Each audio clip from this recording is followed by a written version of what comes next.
Hi, my name is Robert Shelley with Shelley Law, and my law firm assists psychiatrists with employment contract and independent contractor agreement issues. Today I'm going to talk about the average compensation for wRVUs for a psychiatrist. So let's just give a brief outline of what RVUs are, and then how you're compensated for them, and then kind of what are the national averages for that. So first, there's three types of RVUs. The RVUs that matter for any physician are wRVUs. And an RVU stands for Relative Value Unit, and the Center for Medicare Services, CMS, issues a list each year that provides an RVU value, so a number for each encounter that you have and each CPT code. So the value of the RVU is based upon the length of time and the intensity or acuity of the visit with the patient. And so the more time you're with the patient, the higher the acuity of the visit, the more RVUs you're going to generate. So that's the first part. Now the second part is the compensation factor, and that is a dollar amount, and that varies by specialty.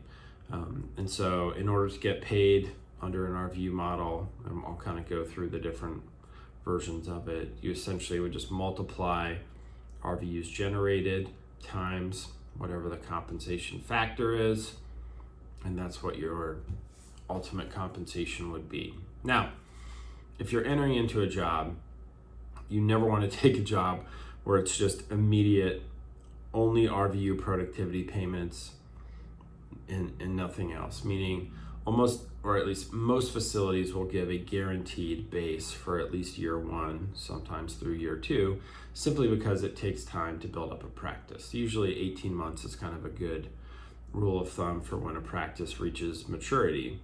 And so if you take a job that's based purely on productivity from the outset, you're going to be making much, much less than you normally would if you just had a base salary somewhere. So what are the RVU numbers? Well, the average psychiatrist generates around 4,100 wRVUs per year, and the average compensation factor is around $66 to $67. And now these are obviously general averages. There are many different services that kind of come up with the surveys of the psychiatrists from the previous year. So you're going to find different numbers, but I'm just kind of using a general average. So around 4,000 RVUs, wRVUs, and around $65. So you could just multiply that and come up with a general amount that you would be compensated annually.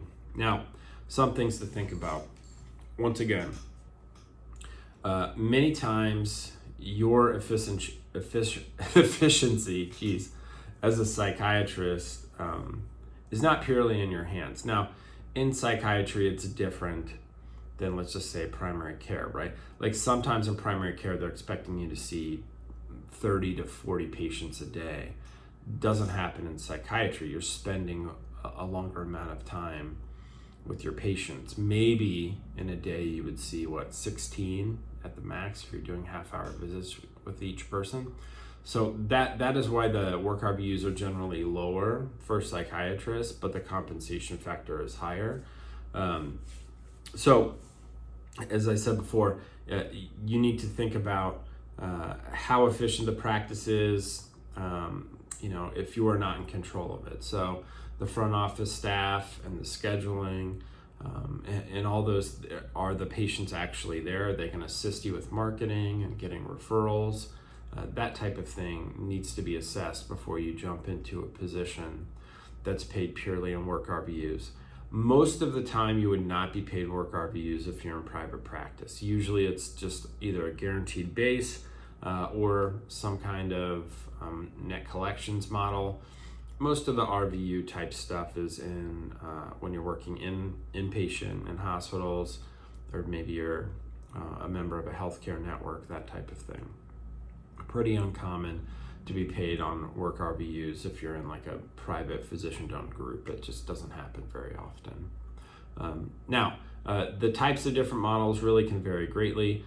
It could be a hybrid of you have a guaranteed base, and then there's maybe like a quarterly threshold where if you generate this many RVUs in the quarter, any that you generate above that, you would get a bonus based upon whatever compensation factor that's agreed to.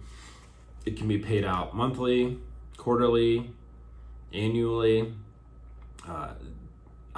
The shorter the interval, the better for the psychiatrist. For instance, most contracts state you can't receive a bonus unless you're employed at the time it's paid out.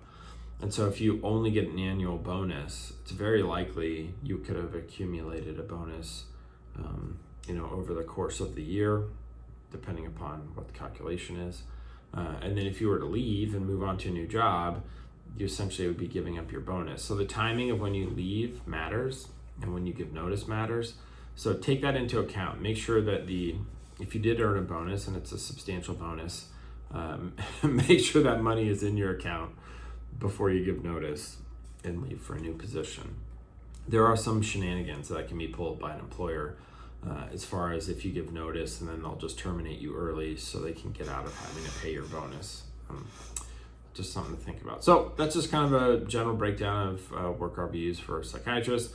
If you have any questions about an employment contract or independent contractor agreement, feel free to contact my law firm at the contact information listed below in the description. Or if you have any questions, leave them in the comments. I'm happy to answer them. So anyway, thank you for watching the video. Take care.